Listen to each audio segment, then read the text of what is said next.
My dear brothers and sisters, we cannot maintain the levels of Iman in Ramadan outside of Ramadan. In fact, that's not the goal.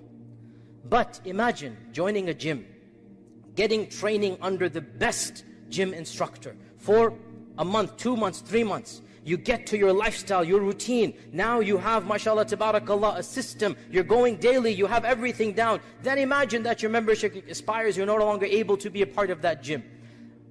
Khair, some of us, we will drop back down, gain all the weight. But that's not the point.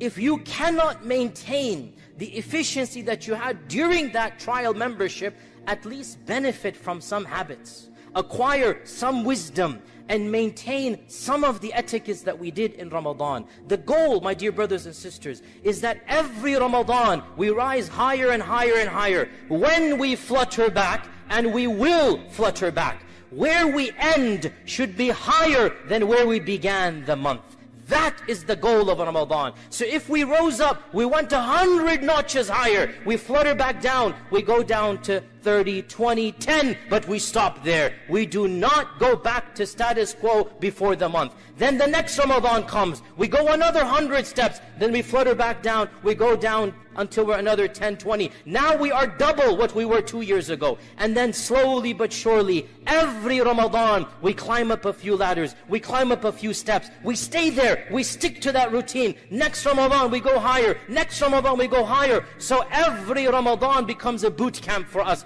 Every Ramadan becomes a time where we become better and closer to Allah subhanahu wa ta'ala, such that, and this is my dua, and say Ameen to this, we ask Allah that our best Ramadan is our last Ramadan, and our most perfect Ramadan is the Ramadan closest to our death. We want every year to be better than the last year, and every day to be better than the last day, and we want to have the most best Ramadan of our lives, the year that we meet Allah subhanahu wa ta'ala. That will only be done if we have this in mind, that the goal is I will use this month to come closer to Allah as much as I can. When Ramadan finishes, I cannot maintain that level, but I will not go back to status quo. I will not return to everything that I had, and I will be higher than I was. And we do this every single year until we meet our Lord. And that is the real wisdom of Ramadan, and the real method that we will use to conquer ourselves slowly but surely, bit by bit, and we will, inshaAllah ta'ala,